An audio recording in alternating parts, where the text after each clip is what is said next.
As we continue on into verse 4, I think that this part of the passage is probably the one that gets the most misunderstood and misapplied.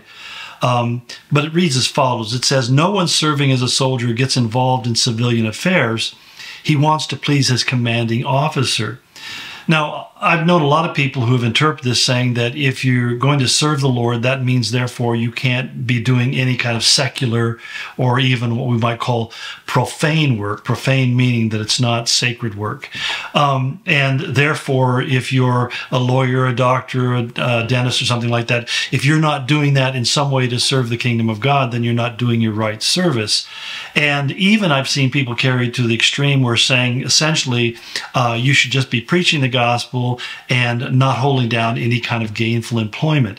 And that's really a misreading and a misunderstanding of the text, because you have to kind of put it in the context. He's talking about the difference of a soldier and a civilian. Soldiers basically are basically about soldiering. That's their occupation. That's their responsibility. And so a soldier cannot get involved in non-soldiering affairs because it requires everything that he or she has in order to fulfill that obligation. But civilian affairs here isn't saying that's that secular or non-ministerial occupation. And even more so, I've had people take this passage and say that's why Christians shouldn't vote or shouldn't be involved in politics or anything that has to do with the community, because they're called to serve the Lord only, and don't get involved in joining the city council or serving as the mayor of your community and those sorts of things. And again, I think that's totally missing the point that Paul is making. In fact, I like the New King James translation better, where it says he doesn't get entangled in civilian affairs. That's a more literal translation. And what he's saying is that you get so involved in things that have nothing to do with what God has called you to be about that you're unable to carry forth your ministry. You know, I think that Paul made the statement to the Corinthians in chapter 7, 1 Corinthians 7, that we should remain in the calling wherein we have been called of God.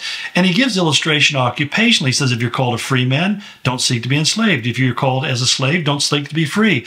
In other words, he wasn't saying that they shouldn't free themselves, but he said, don't make that the focus of your attention. Make the focus of your intention, in regardless of whatever you're doing, to be that you serve the Lord. And that's why in some ways we say if you're a dentist, then you need to be the most godly dentist you can possibly be, because you have an opportunity to represent the Lord in the way that you care for people. But it doesn't mean that you sit there and preach to the people while their tongues are tied on your chair and they can't respond. But it means that you care for them in a very professional way. And they begin to recognize there's something different about you, and that difference they recognize is that you're a Christian. One of my sons was talking about going into seeing a medical practitioner here recently, and he was a little bit wondering where the guy was coming from. And when he went into his waiting room, he said, here they're playing Christian music. They had Christian literature on the tables. And sure enough, he found out that the doctor that was caring for him was actually a fellow believer in Christ who wasn't ashamed of his faith, but he wasn't pushing it on anybody either. He was just letting people know this is the context. This is where I come from, and this is where my heart is.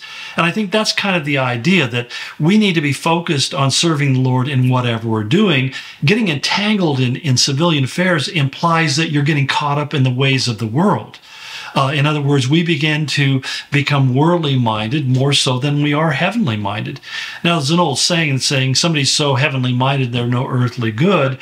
And I think that what they're talking about is people who don't try to commiserate or understand or identify with people who have normal struggles.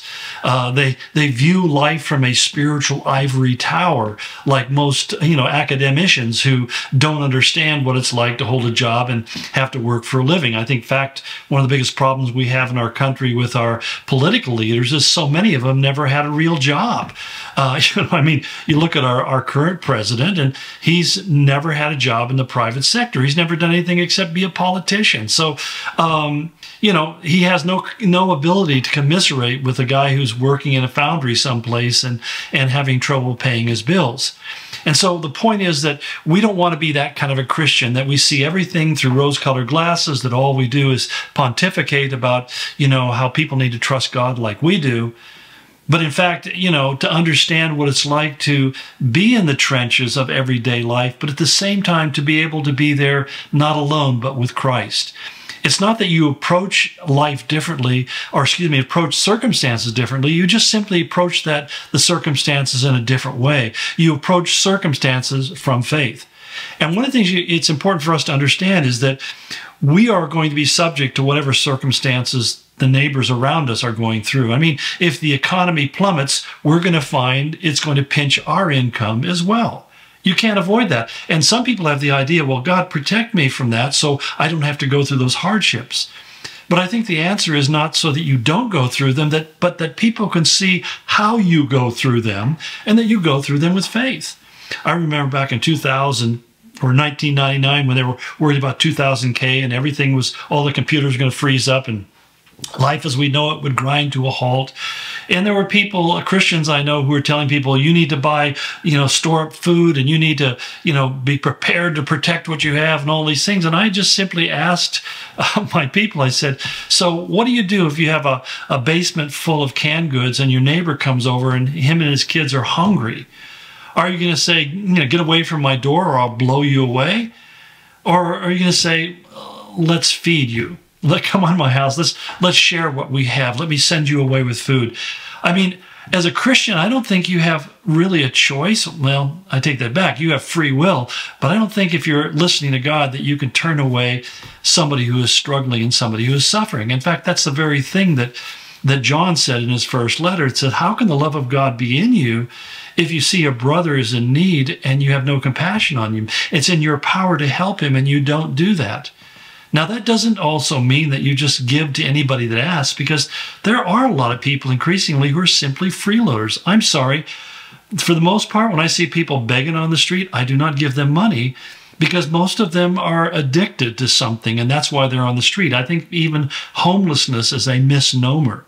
I think that most of these people have chosen a lifestyle or have become addicted to the point where they're not able to function, and what they need is basically to get free from drugs, both through the help of God and many times through medical intervention in their life as well.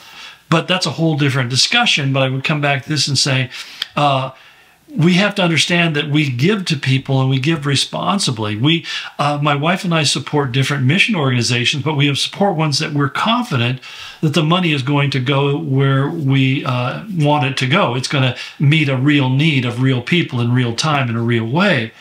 At the same time, we don't just simply give it to anybody who asks because I don't have that much money. And besides, not everybody is supposed to be the target of my giving.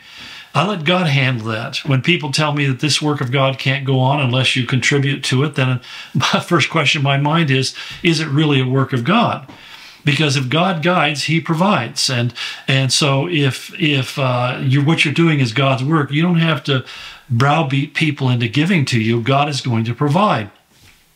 And I mean, that kind of informs the way we do church even, is that we don't pass the plate. We have offering box in the back.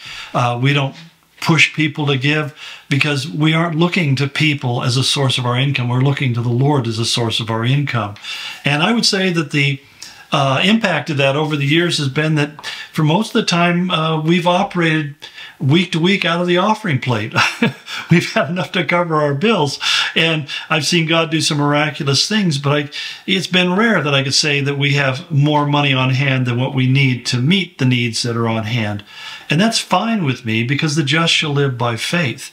But the whole important thing is that if you're following Christ as a good soldier of Jesus Christ, He isn't saying that you don't concern yourself with everyday life. What He's saying is you don't get concerned with it to the degree that it begins to control your life. What will we eat? What will be put on? What will we do tomorrow? How will we survive? Those things are things that we need to give attention to, but not unnecessary attention. And I think that's really the twist, that there are necessary things in life, but we need to be careful that we're not giving unnecessary attention to them.